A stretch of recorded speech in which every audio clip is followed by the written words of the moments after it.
Hi everyone, and welcome to the first Metaverse Architecture Biennale public program. I'm Sergey Natochi, curator of the Biennale and founder of the Arc Space Studio.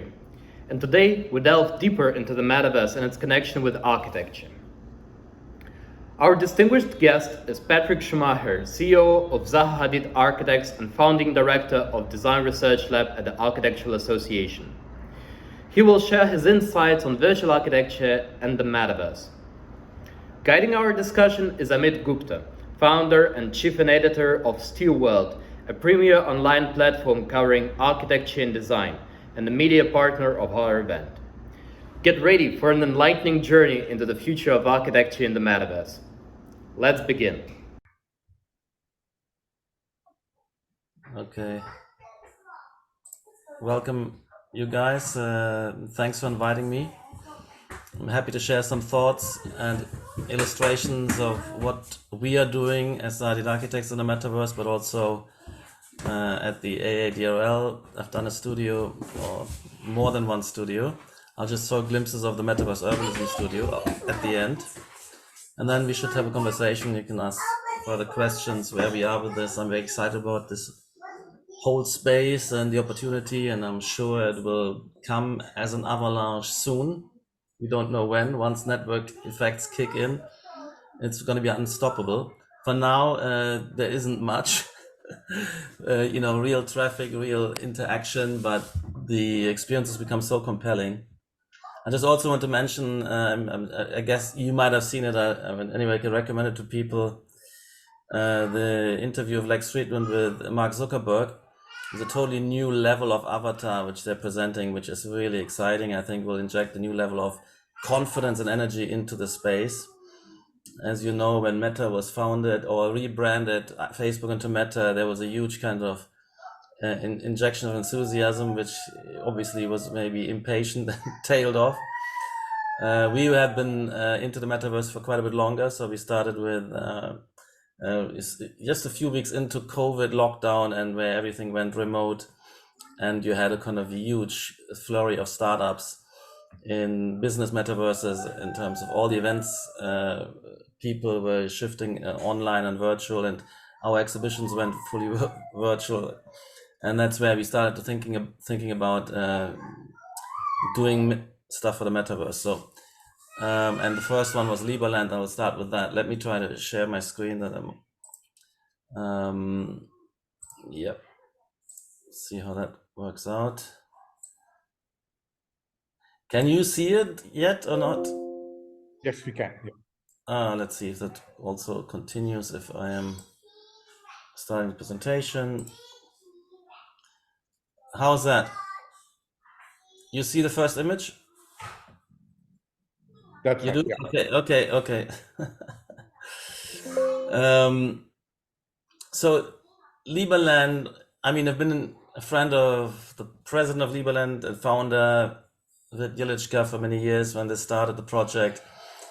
And finally, actually now they're starting to settle. The tensions with Croatia have eased. It's this kind of, just go to the beginning again. No, okay. There's a piece of land between Croatia and Serbia, and it's a new political entity, libertarian free state, using that kind of no man's land which nobody wanted. And so, but they were preventing from going there. They have built up a huge community of e-citizens and citizens, and building infrastructure and digital infrastructure in terms of finance, banking, through Bitcoin, governance structures on the web, and so on. So the idea came up to, and we had a number of competitions for Liberland to do a metaverse version. That was also COVID inspired, and that's what we sketched out. And we had a number of events in there, and we had also plans, for land parcelization and kicking off the community and give it more substance and vision. And I think that's a great way of using metaverses and a kind of anticipatory digital twins. And so we sketched this cluster of initial buildings, and an NFT plaza, DeFi plaza, the city hall, etc. And the incubator building is then the one so everything is there in 3D, and the incubator building was more detailed out and put as a multiplayer structure online, usable for events and so on, and the rest of the city you could experience looking out of the window of the incubator building. So here I am in this one of the atria of the incubator building, and looking out as well. And we had a number of events. One of them, the Liberland conference was 24 presenters, and we had also, you see a new different booths and places people could go to and have individual conversation or run videos. And the technology partner is Metaverse. We're still working with on our next Metaverse project. It's a very interesting, one of the best business Metaverse offerings for corporates, but it's not implying to be a city. This wanted to be a city where we start collecting a lot of people in one building, and then move out into the urban. Anyway, so that's what we've done, and here's some snapshots of events and interactions which we had, lecturing, etc., conferencing, speaking. So it was actually quite nice, and you can look out into the city, and very high resolution, beautiful and easy to interact. So that's the kind of Unreal Engine based, very high, the best I've kind of experienced in terms of a serious functional metaverse doing well. And so then when we realized, when we started to try to build a business case, and we had communicated many clients and potential clients, which we are actually, there's all in our network. So it was a lot of design companies, other architects, art galleries, friends we had, and collaborators. So it became not a kind of libertarian crypto ecosystem, but it became, by default, it migrated to become this kind of design ecosystem, which became the client base. So we had 40 clients, and they were all in that space with some overlap spaces when a developer had also fractionalized real estate, or were thinking about, let's say, we're going into Web3 forms of commerce, or at least advertising, and some of the other designers who were in that space early on, some car designers, some fashion designers, some architects.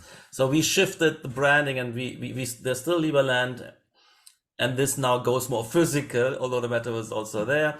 And we shifted our expertise, and all those clients made much more sense in something specifically crafted for architects, designers, the whole design ecosystem, but also addressing schools of architecture, galleries, conferencing, and biennale. So we actually launched this one, and there's a nice video. We don't have time to run through this.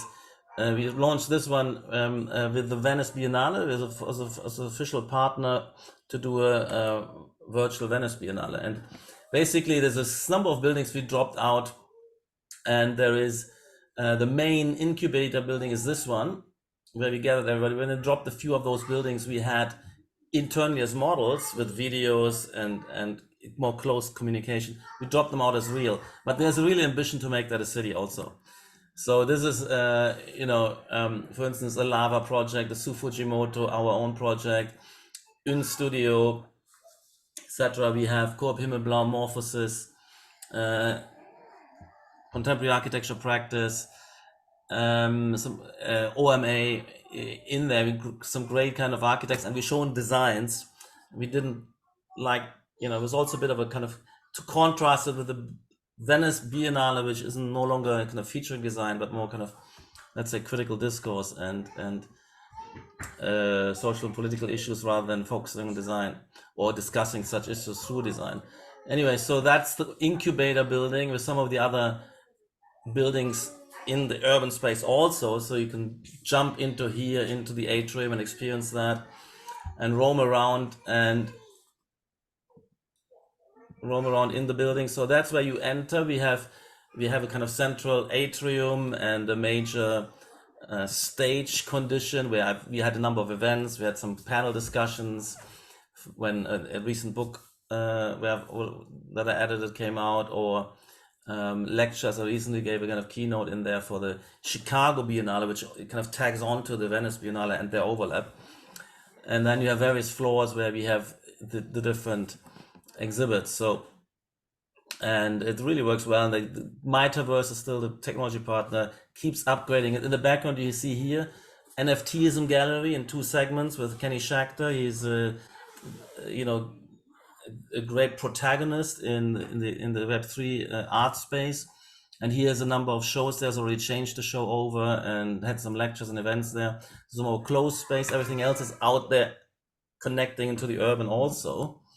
This is the NFTism gallery. We actually had that. It's a project we had before up and running in Art Basel and then Art Basel Miami on a big screen, etc. Okay, now just going through some of the moments, the great projects we have.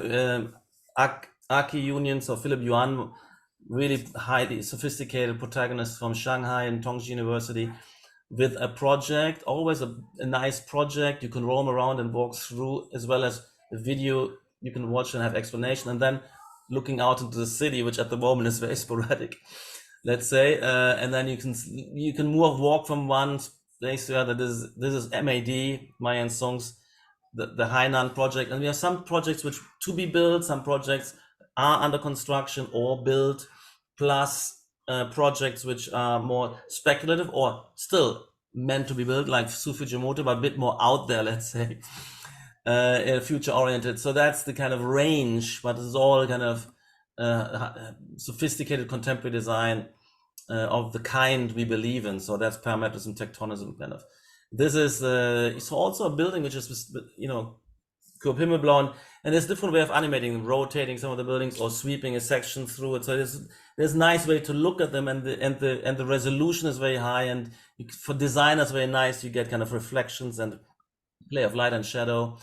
This is Minimal Forms, Theos Propolis, the director of AADRL, with a project. He did a beautiful project in competition entry for Seoul. You could kind of migrate through it. That's a great project. So that's a future-oriented. This is OMA, Hospital of the Future, and so on and so forth. So I think you get a good experience of the project.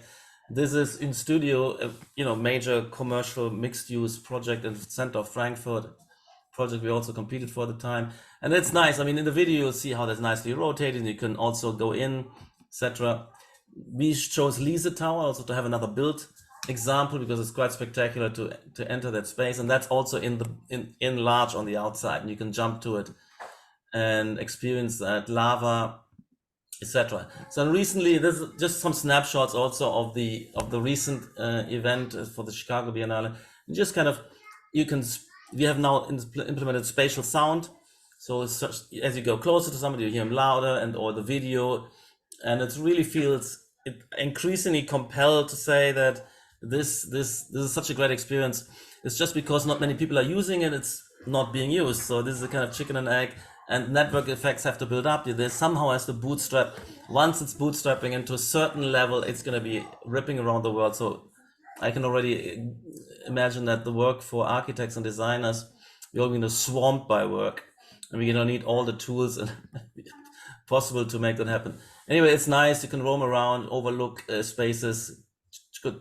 Of course, you can also teleport to all the spaces, etc. Anyway, just some snapshots I recently made from that. That's where you can walk into. These models have an interesting scale. They're like Gary used, or Himmelblau used to sometimes do these large models. They're obviously either where they sit in a 6-meter space and they're 4.5 meter, 5 meter tall. This is an in-studio model, NFTism gallery. And again, you can make an exploded axo and just explore the items for its exhibition space. Is a non-brainer. It's one of the most, I think, perfect types of events for the metaverse, because you can bring the object and bring more into the object. But I think in combination with conferencing is really wonderful. At the very top, I shouldn't even talk about. There's something we're launching very soon. Of the building, and then you can see the Su Fujimoto Tower and the outside in the city and so on. We've been sketching also for that, larger venues, bigger crowds, because we have been thinking about working with, we're in conversation with people like Improbable who are more into these larger crowds. Anyway, so these were sketches, and that the city should build up intensity. These are obviously sketches. The center is a little bit what we're starting to do, but there could be many more. We could also sell land and have a critical mass of a larger ecosystem of collaborators, and also even have in terms of have even residents, etc. in there. So this was one project. This one is another team. So that's all Unreal Engine based. The previous one. This Patrik, I'm sorry, just coming in. We don't mind, but I think your kid is there around you who's playing. Oh, okay. Are you okay with his or her sound coming into your audio? I mean, we're okay with it. I'm so sorry. Yeah. That's very little I can do, but that's okay. That's okay. If you find, I'm okay with that. I'm okay with that. Okay. No worries. So I'm just showing you. This is a digital twin of our Beijing office, and we can bring in models. We can sketch on them. So it's collaborative space, metaverse collaborative space. And you can jump into the model. You can see you can draw and sketch on it. These will be saved as files, and you can make presentation. You can spawn the screen and show more. So that's what we're working on, starting to have design reviews. That's developed within the office, running of our own servers, etc. So that's another topic we're doing. And I just want to give you a glimpse.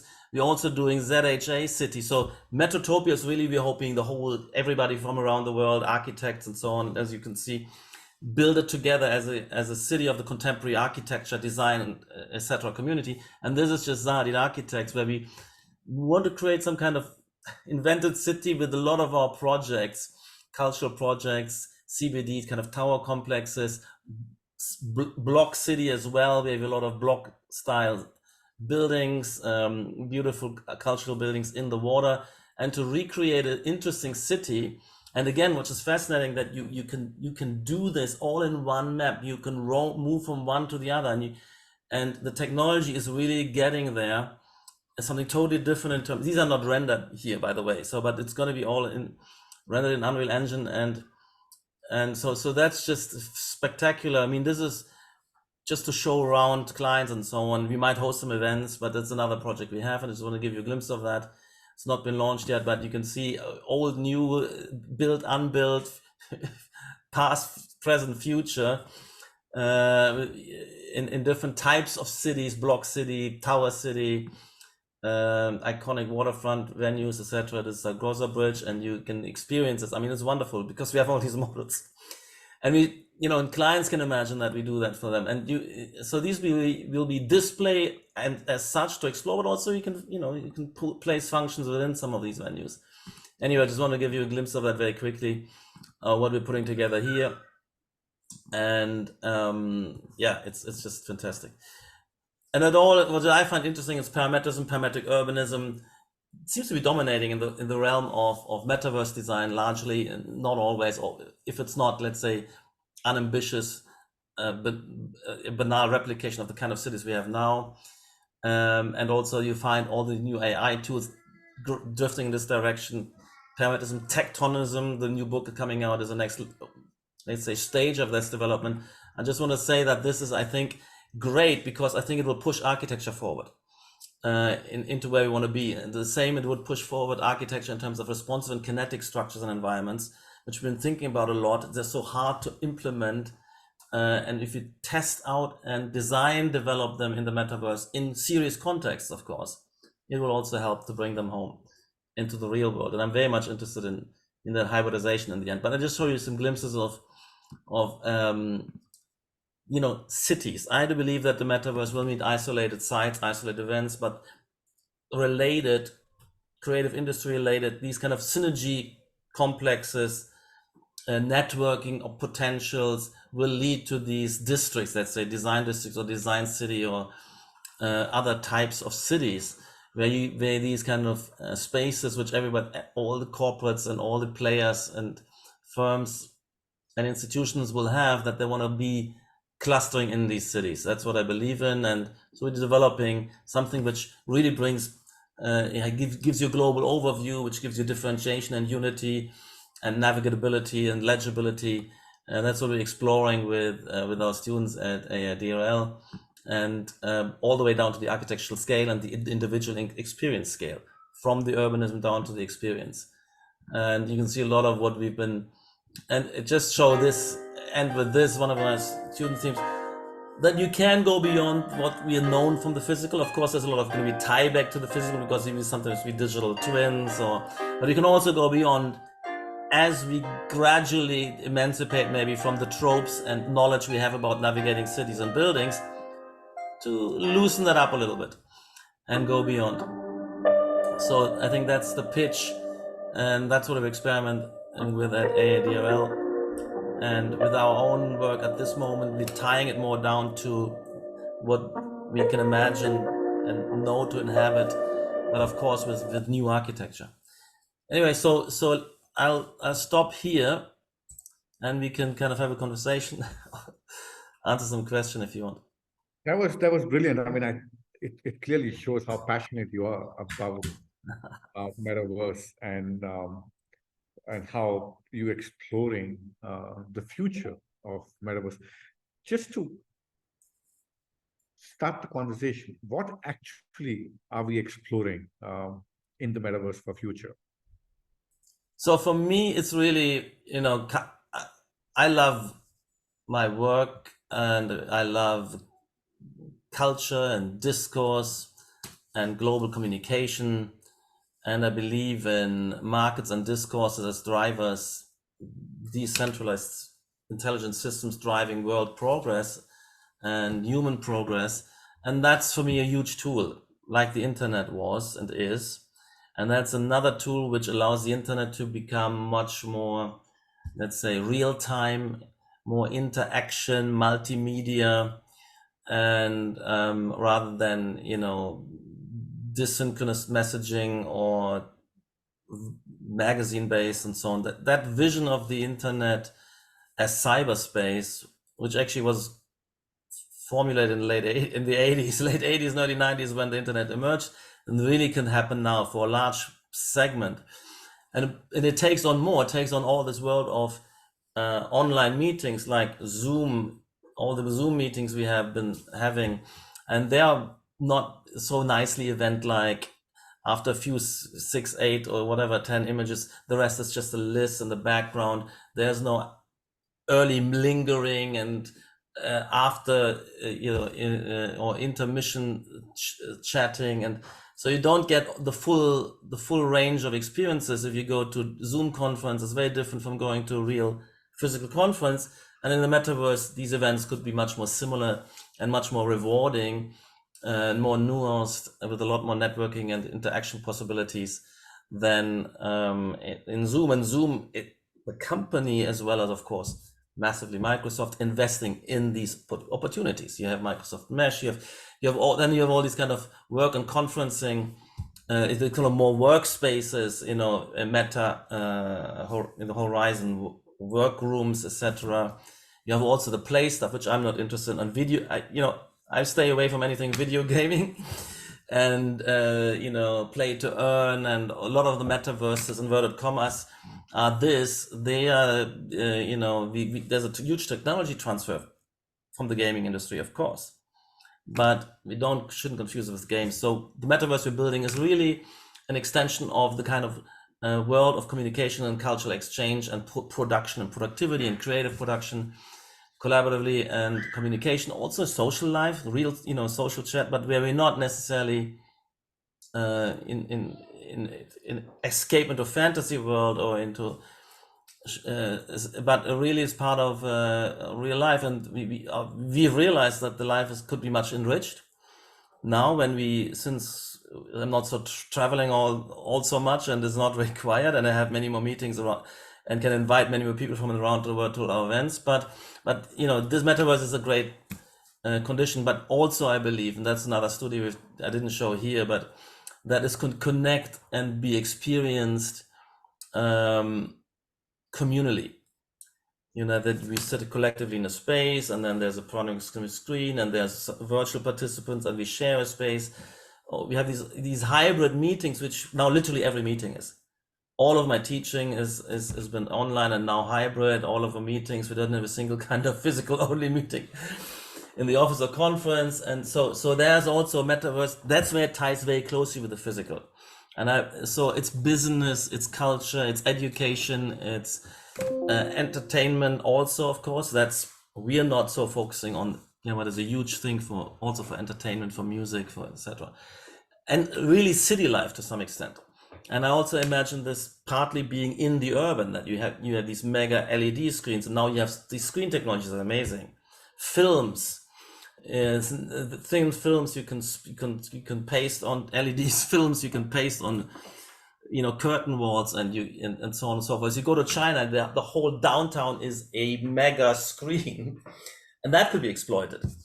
So that's what we're working on, is this new stage of the web and communication, which allows every institution, every type of event to become more productive, more enriched, and more accessible for everybody around the world. Cutting down on these, huge kind of traveling infrastructure. So you talked about ZHA City. How do you actually analyze, or how do you quantify the intangibility of scale or density of cities when you're designing in metaverse?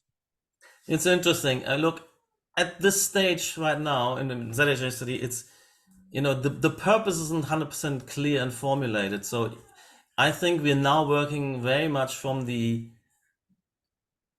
transfer of the analogical transfer of buildings into virtual spaces, or physical space into virtual spaces, buildings and clusters of buildings, and cities into virtual cities. And so this last video was showing glimpses that we can also, then go to question some aspects of this dematerialization. We don't need all the structure, but we probably should still be relating to each other in a kind of pseudo-gravity relationship, vertical, rather than meeting each other because we wouldn't understand what the situation is. So we need to initially come a lot from, so also density scale, we need to reproduce the familiar. And let's say if we use parameters and tectonics in our architecture, it's already a degree of excitement and defamiliarization. And then it's easy to say some of those swarm formations, they become animate. I have a whole series of animation where we're doing it, let's say, particularly in the office space, where you can have shifting screens and self-reorganizing furniture, which guides groups of people. So that will come from the familiar into the less familiar. But I think there will be, once everybody's participating, I think we can gradually develop in virtual spaces, exploit these degrees of freedom more. And then we can have a very different forms of density. And actually you can spawn rooms, like we saw, for instance, here, where we have a model on the table and then we all jump into the model. So all this magic of, as long as you still understand where you are, you need to transition from one to the other, and there needs to be logic, but that logic is no longer geometric, finite space where only one thing can be in one place at one time. To loosen these constraints is exciting, and we see glimpses of that now in our building at the moment, Metrotopia. You start to be able to fly, or you can jump down into the atrium to get a shortcut, but you know where you are. You're still in the space, you still have orientation. And so I think that's exciting. Yes, density is a very different thing, but also you want to, unfold the city. You want to navigate it. What I love about this, in the real web, you have to know where you're going, or you're relying on AI recommendations. You don't have an overview of a space, and you can't kind of consume the kind of self-aggregated synergy network space where they sit next to each other because they think they're relevant to each other. And then when you come in as a participant, you can exploit that intelligence, that one thing leads to another, but you can also scan a lot of things and say, hey, something is going on here, I jump here. It's much more browsing in a spatial, where you have many offerings around you. You fully exploit the space, you exploit occlusion, you exploit the ability that you can scan intuitively in different directions. and it can kind of move forward and new things fall into place, much different from scrolling down a screen and then going back to a screen or clicking a button. I mean, that's much more potent. So I think the information density and the choice density is much enhanced. And that's still, if you go to an exhibition physically, you can quickly see and that you can't reproduce that in a magazine or on a website at the moment, but in web you can do it. In particular, should we go with, now I don't like these kind of headsets where you bang your head, but now these kind of, where you more hybrid headsets and so on, or big panoramic screen or holographic. There that whole information space and global communication space becomes much more proficient. That's why I'm so convinced that what we're investing here in will be redeemed 100-fold. It must be the way we want to communicate. Of course, right now, if nobody else is there, if you go to Metropopia now, it's great. You can have a good look, you can see many things, but there's not going to be anybody else at this point. And let's say if we have the first pioneer client there permanently, and they're waiting a bit for the network synergies, because that's the whole bootstrapping thing, which is fascinating because that means we don't know when the avalanche comes in, and that's why you have to have a bit of a, let's say, staying power. You don't know if it's in 3 years or in 7 years. But that it's coming is for me so crystal clear now, because the advantages are so amazing. Do you think there could be, do you at any point of time while the process of designing in Metaverse find that there could be learning from there when you're designing in real world, in real life? And if we break down a few limitations which we don't have in Metaverse in real life also, which is humanly possible without affecting any other environment around us, do you think there could be a few learnings which we can adapt to while we're designing in real life? Absolutely. So first of all, I think this whole idea of information overlay, so we can have, dot matrices in our floors, which, it doesn't have to be all screens. It could be different ways of information layering. So augmented reality, not through the glasses only, that's a big way, but also through subtle information. For me, it's a big semiological project where we can tease out more in the metaverse, but also what I said earlier, responsive environments or kinetic transformability, which we can do now. There's this kind of world of cheap sensors who can sense where people are, gestures, and actuators, simple actuating mechanism. And we have great installations, art installations of interactive art for decades nearly. And we have people like Jason Bruges we're working with, but it's not been functionalized, instrumentalized in the real world, because it's also that intricacy of getting used to it, of thinking it through as a designer, as a highly, not as a spectacle, as a highly functional tool. And I think that we will work out in the metaverse first. When should that screen slip over? How programming these furnitures, which configure and bring, sorting for us where we might want to sit and how we want to sit together, allocating space in an open, let's say, depersonalized space configuration based on team affiliations and project matrices. So we're working on that. And if you have if the similar function, the same kind of requirements, it could be delivered in parallel in the metaverse or in real, in something like a Google campus or kind of virtual Google campus, then you can develop these things there. They're also cheaper to update, to evolve. The kinetic physics is not there, but I think that will have a huge influence back, where we now want to have these robots or screens and self-organizing, anticipating and cajoling and guiding and animating, let's say, architectural elements. That's, I think, for me, one of the projects I've been actually working for many years, where I thought it would come earlier, and we had some clients wanting to do some kind of shifting and opening and transforming buildings. It never came to fruition because the hurdle is so large and the investment is so large, but also nobody's yet convinced and can imagine that it really would work. But after we've developed in the metaverse, I think it will migrate back, because I do think there's a huge influence from the metaverse architecture into real architecture eventually. Now it's from the real architecture to the metaverse, but the evolution and innovation, the metaverse space, and of course there will be a lot of things which can't be translated back one to one, but they could also be translated back in different ways, rather than with the full liberties. So yes, I see a huge influence, and that's why it's very important, I think, for architects and designers, as well as industrial and fashion.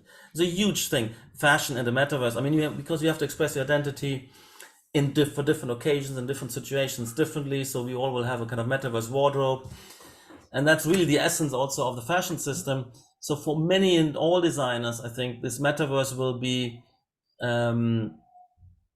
a push forward, because it's quicker, to throw the new collection in of fashion and the new kind of aesthetic sensibilities, and also semi-logical and expressive element in the real world. Wow, I mean, I know I have a lot of fashion designer friends, what it takes to churn out this collection is quite different. So we'll have an accelerated transformation and churning. It's like a simulation world. It's a real, but a simulation world where we actually not like we're now running simulations with let's say agents which simulate people, but you actually really have functional spaces, but they will tell us a lot about the physical spaces and about the designs we can migrate back. That's why I think there will be a huge way forward, and we really need to see that the metaverse city, the metaverse cultural venues, conference centers and buildings, this is architecture.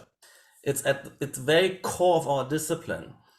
Even if the engineering is a total substitution, we have new engineering constraints, polygon counts, screen refreshment kind of rates, and other constraints. But the architecture is totally seamless, because for us architects, it's really all about what I call framing communicative interaction through spaces, through separation, connections, through affiliations, visual, to the kind of phenomenology and semiology, but also to organization, what I call spatiology, phenomenology, semiology.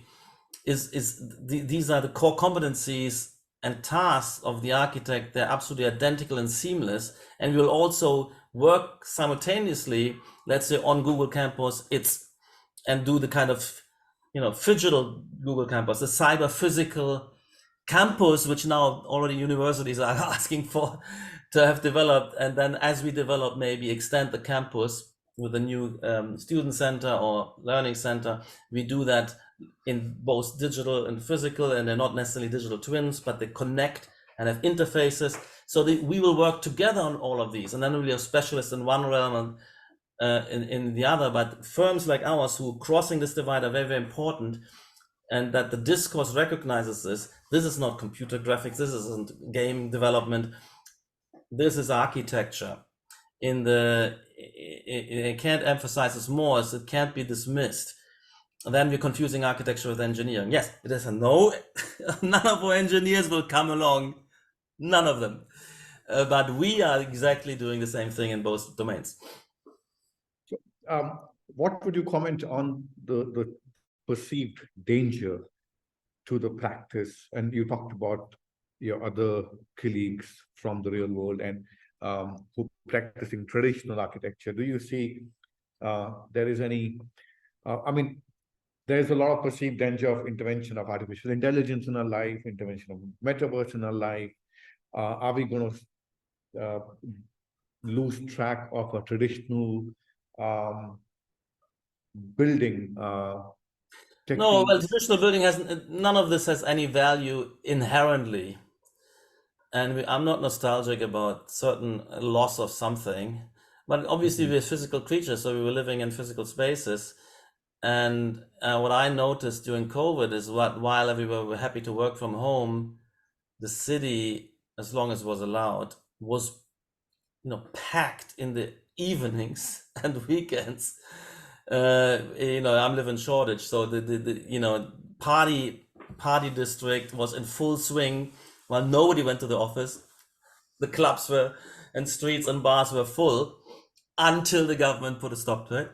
So I think there is this thing, and you can do that both, and you can at the same time have, spatial chat rooms, etc. And so I think I wouldn't worry about that, and I do think it's important that these metaverse spaces are conceived. That's why I had this kind of studio called the Cyber Urban Incubator, that we're thinking about experiencing them not all from home, at our laptop, or I have a bigger screen or headset, but it may be shared in a cave, but that cave is at the same time a physical interaction space with virtually augmented. That we're thinking about these interfaces into the metaverse to be also multiplayer spatial architectures with windows into the virtual.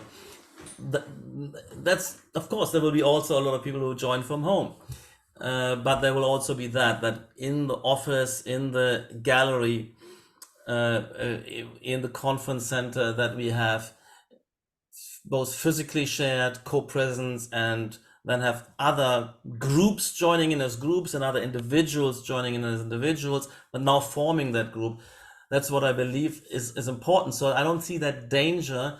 And I see there's an opportunity, of course, also and I don't even believe that the city will disperse so much. It makes it easier for some who want to and who are not in the kind of, let's say, intense heat of their career build between kind of 25 and let's say 40. They might kind of pull away and say, I'm still participating, coming to the office once or twice a week. We had a 2-day regime for the last year, and now we have a 3-day regime. But I think a lot of the people will still want, for multiple reasons, will want to be together physically. So we don't know, but whatever it will be, I'm happy, because as long as you have degrees of freedom, and the planning and architectural, that's also a big challenge, politically is open enough to adapt to these conditions, to convert a lot of office space into residential space in the city or into cultural space, to allow for some of these suburbs to now urbanize more. I mean, there I see the danger that there's not enough adaptiveness. If you have degrees of freedom and you let the market and individual choices play out, we shouldn't have any regrets, because it means that I trust everybody to make those choices which are liberating for them, which are productivity advancing for them, because that's also a huge part of, I think, our sense of happiness, of being productive, getting more things done, having a great day because you met new people, you had great conversations, you learned something. And no matter how and where you do it, I'm not nostalgic about I don't think there's something deep in our psyche which needs some kind of, I don't know, something historical, or so I don't have this problems. And AI, I'm treating it similarly.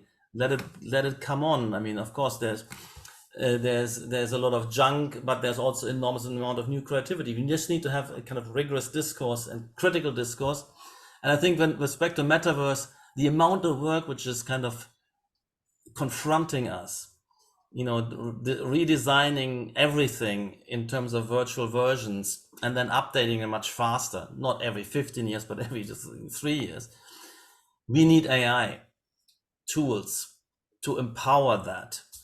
And I'm all happy. I mean, we have a big AI research team now where we're developing our own neural networks and special tools to make that, appropriate these fantastic models for the discipline, for the profession, with our particular needs, so where we can, have control parameter setting this, where we can work on, freeze one part we like and work on other parts, and let the machine offer solutions. So there's a whole set of tools specific to us, and we shouldn't be shy about it. And it's democratizing.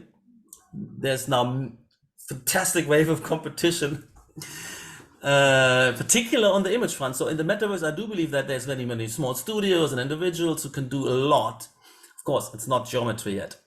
Once that's cracked, and we're working on this too, then you can AI generate the geometry and spawn it out. And also, this kind of in-world builders and so on, we're working on. So empower that. I'm not afraid of that we will run out of work. I think we will all be under an avalanche of work. So I don't worry about that, and I don't worry about the that this is some kind of taking it away from our essential humanity. I think it kind of brings us closer to our essential humanity, which is creatures, communicative and productive creatures who want to be. I mean, I think it's interesting. I mean, in terms of anthropology, who we are and why our psyche, we're never satisfied. We always want more new, and we're workaholic potentially. And of course, we also kind of have slothfulness at times, and then we need competition and pressure. And I think that all of that is not going away. And there's nothing kind of which I would fetishize in terms of, physical architecture. And I'm not, when I talk about phenomenology, it's about grasping the essence of a space quickly, what is cognitively tractable, and not the kind of phenomenology of a Kenneth Frampton of say, I need to feel the kind of stone and I want to smell the timber. No, sorry. The software tool and the screen time is what we'll end up experiencing. But tell me, you talked about stepping back. You talked about government intervention while you were just, and you have been a fairly vocal critic of the fact that the urban crisis or the social housing crisis has a lot to do with our bureaucracy and politicization and politics involved and social political factors. Do you think metaverse is a safe space from that, or you see that I coming? think it's more or less, obviously now, way less politicized when it comes to, because you don't have that one finite number of spaces, and you can, if somebody is blocking something, NIMBYism, you just shift out into you spawn a new metaverse. You can't do that easily. I mean, there are some libertarian projects around the world, trying to spawn new free cities. That's very hard and difficult. So I think there's going to be less constraint. Of course, there will be moderation requirements and PC pressure on a lot of metaverses, but there will also be those, like you have now. Let's say when you had the Twitter files and the Facebook files and YouTube censorship, but then you have Rumble and other formats. So there will be you have to then make a choice. Do you want to be something more raw but more niche, or you go into the mainstream and you live with, let's say, some kind of also government imposed and safe space kind of conditions. And in terms of them, so yes, there will be some of that, but I don't think it will become as constraining as in the physical city, where you have all this kind of culture of prevention and prohibition and NIMBYism, and all politicians, nearly all local politicians, campaigning on stopping and preventing projects and development. You won't have that aspect. But you will have some. You have to deal with some. That's why it's also important that there's some new kind of companies coming up. The big companies like a Meta or so, they're already, every time they do something new, they have to explain it to Congress. You know what I mean? So they can't. When they try to put up a cryptocurrency, whatever, they were prevented. But that's in the metaverse. Therefore, maybe it will come through some other, particularly if it connects. I don't know how crypto will develop and how much a part of that will be, but there will be these niche places, more raw and more free, where maybe also crypto plays a role, and where some of these restrictions don't apply. But the big spaces will be sanitized, unfortunately. But do you see the effect of NFT crashing down and crypto crashing down? Do you see that affecting metaverse and buying land in metaverse? Yeah, that speculative thing, and in particular the way you speculate with metaverses, that has stopped, or turns out to be, it was also premature. I mean, how could you have, loaded up on decentraland land? It's like with all these pioneers in certain new industries, the original pioneers go bust, and somebody else picks up all the results of the research and with fresh capital and fresh, the latest technology. So So yeah, that's, I mean, I'm glad we didn't go down this route. I never wanted to use that, I was suspicious of those. And so we said, we build it first, we serious, we're in there for the long run. We want to think of a very sustainable business model and not kind of sell the land based on a promise with nothing working, nothing ready, nothing. And then they should trust that the team is kind of pulling through. No, I mean, that was I mean, I love the crypto ecosystem, and it's still happening a lot, and it's innovative, but there was also a lot of, speculative, how do you call it, irrational exuberance. And that comes to the territory, but it's, so we, with respect to Metatopia, we observing this, if that kind of, there's a possibility of going more in a kind of DAO and crypto way also for us, but we're very open. We're initially starting as a looking for investors as a company, as a C corp, and develop our capacities, our client base, etc., and then see where this might go. It depends how large it will be. So yeah, I mean, I was part of that excitement wave in the midst of us. We were 100%. We were planning all the kind of NFT launches and land sales, and but we didn't want to go there quick.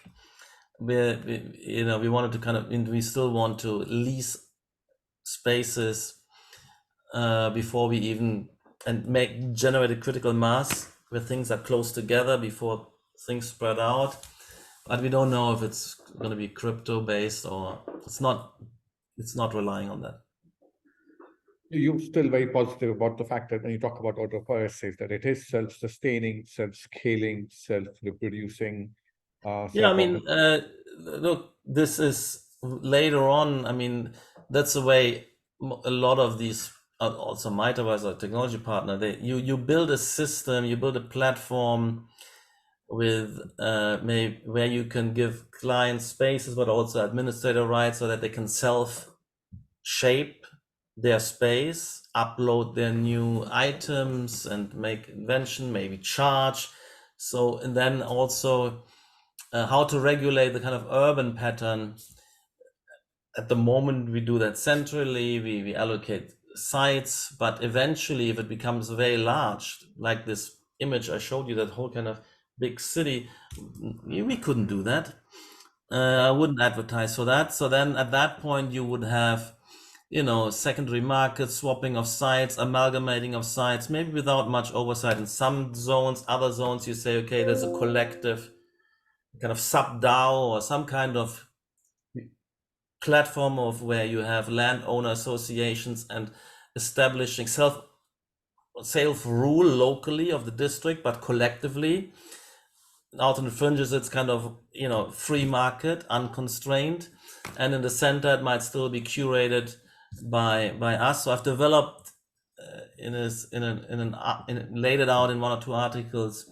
The way I see it, it's not the one fit all. It's different elements of the city cores and versus fringes and districts of various sizes, where we need to think of planning or regimes of development which leave a lot to local participants and owners in the different parts differently to evolve that. And of course, we don't have experience with that, but that's where we start out, and we run several regimes. We plan to run several regimes at the same time and see what works, what catches on. You can say, okay, look, you have a self-organizing platform, but they never use it. It's too cumbersome. It's not easy enough. And then we realize maybe we have to help them. We have to kind of sponsor some new set of rules to allow the next level of development. Then we would do that. And so in the free-for-all free market, we find inverted commas market failures or irrational outcomes. We would step in, or we expand the degrees of freedom if it works very well. So that's something we really can't anticipate. I mean, I love libertarian social, political, and economic theory, but they're all theories only, so they really need to be tested. before, and then we will see allowing them these rule sets to migrate, the successful might migrate, and the unsuccessful regimes with it. Do you see that figure of architectural practice or figure of architecture could be very dictatorial, or can we say is the figure of the architect dictatorial in way forward? Well, yes. I mean, look, good luck. I mean, if you want to be a dictator, you probably will be sitting in front of an empty space, but depends. It really depends what the resonance and response is, how things are being picked up. And yes, you could also be kind of blue-eyed and you think, well, I want all this kind of participatory thing and I'm not prescribing anything, and then nothing happens. It's also possible because the transaction costs are too high, the thresholds.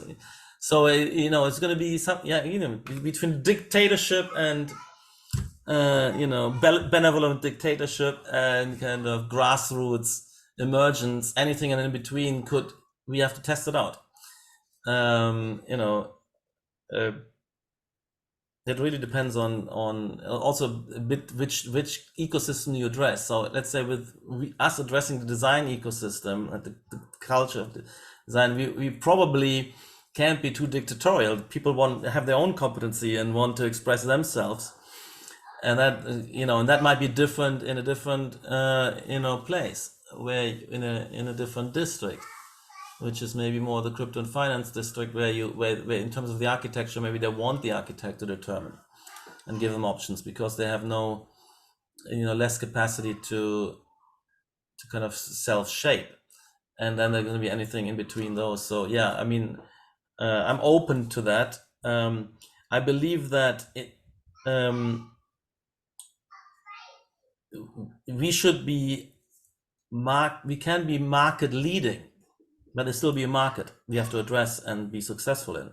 But I'm not shy, and it's been great. A lot of great innovators, individual, come forth with something fresh and different, and they didn't ask anybody, right? And they were also self-made. Like I was thinking of, the kind of the Royalton and Delano hotels. I mean, this whole concept was an individual entrepreneur, very different atmosphere and style, and they couldn't have, there wasn't any market research they could relate to.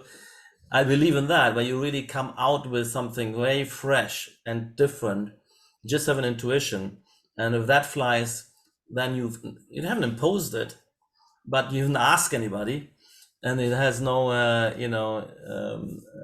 you were just kind of confronting an audience with a new product, and it flies or doesn't. Coming next, That's the way we that's what is also in competitions. Yep. We come out with our stuff. Nobody asks us to do it this way. Wouldn't expect it, but once they see it, they'll fall in love with it. Yeah. No, I think the last point which I want to bring forward is that do you see the change in education system down the line, because the coming professionals will be working on the screen in a virtual environment versus working on a real-time environment. How do they balance their life, and do you see it impacting architecture education? No, I think look, during COVID, I had nearly 2 years of 100% digital only, DRL, fully successful studios. Yep. And we still hired them, and finally after COVID, I say hello to my students in the office, or but also I prefer this. It's kind of mixed, and the A is back on Bedford Square, and I go in and we have crits, but it's all hybrid because we also still want now the crit from LA to join in. So no, I don't think it's a huge problem. And same with the office. I mean, a lot of people think, well, do we really have to go back? And there's something, I mean, of course, we lived off the substance a little bit, for I mean, it was the most productive period, but we have absorbed many new people. You've never seen them. They don't understand the culture. They have to, learning from others by looking over their shoulders, chatting in the, we have free breakfast and lunches sometimes. And we build all these platforms for interaction and exchange of knowledge and bonding. That's harder. I mean, it's a bit easier in the metaverse than now with these online sessions. So I think, yeah, there is a loss. I mean, we were a very strong cultured office. We could thrive in this 2.5 years, but we also think we need to go back. So, surely, but I think if the metaverse can substitute some of this, then great, because I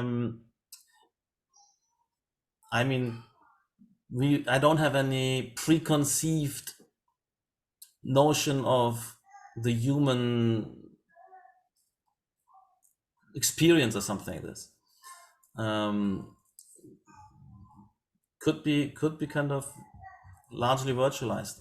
I'm not adverse. I don't think there's an inherent loss if you do it voluntarily and be more productive and communicate and get resonance and get things done and inspire and be inspired. I don't mind this. And then you just do you do a jogging around the block, instead of roaming around the office, the staircase up and down. So. Well, great. It was great conversation. I mean, let's see where we go when these are all speculation, as you rightly said. They're threats in our own mind. I mean, we know today we are 8 billion people. We could multiply in metaverse to another 8 billion people, and if you don't know what the scale is. It was interesting if the Zuckerberg and the Friedman podcast. He also was speculating that you could kind of multiply yourself, because they created these unbelievably super realistic avatars with all the expressions real time, and now with these kind of deep fakes of AI personalities, you could also, maybe we're not 8 billion, maybe many of us have multiple spin-offs, and then I don't know how we kind of get that feedback back to us, but we anyway can kind of in one way out, we could be great kind of influencers this way. I mean, it's like now if you think about universities and you had people lecturing to a group of 50 or some, and now on YouTube there's these groups swell to 50,000. That's all. That's only powerful. Yeah, so God forbid that they start colonizing and AI start colonizing and our 8 billion avatar starts colonizing, that I don't know where we real 8 billion humanity will go. And that's a scary thought, because on one hand, No, I'm not scared. Look, the world is kind of, it's more, let's say, I rather err on the side of incaution. I think the big. I think ultimately my regret would be that in the next 30 years that there's all too much caution and stopping and slowing down this and that and AI and preventing this and X, Y, Z, and then we're kind of more we kind of treading water, or it's. I rather say let's let it rip, let it rip. Awesome. Let it rip. That's a good way to end this conversation. I hope you enjoyed it as much as we enjoyed listening to you. Yeah, it's fun. It's fun to talk to you guys. Your last word on this. Okay. Can I add also a little bit? So thank you very much, Patrik, for joining this conversation, and thank you, Amit, for leading this discussion. I wanted to reflect a little bit on the presentation in the beginning. I think that like after having discussions with like dozens of architects who experiment with the metaverse, I already start picking some things that set all the different approaches apart. And I think that it is really exciting that some architects who did enjoy participatory design, for example, they go to metaverse and they emphasize the idea of the game and interaction. Some of those who like to explore the way architecture connects with data and all these beam technologies, they use this tool to visualize this data and to make even more complex diagrams. And we know that diagram is a very strong tool in architects' hands. And with your presentation, Patrik, I've seen so many perspective shots from the inside of the buildings. And we know that Zaha Hadid explored this tool in her very early works, and now we see a very strong connection with this tool in the new media. And I think that really, for me, it is obvious how this tool strengthens different approaches and gives more vibrant ideas for architects. And I'm really excited about to see more dialogue between these ideas occur in the upcoming years, and to see not only the avalanche of projects on the market, but also this kind of avalanche of new ideas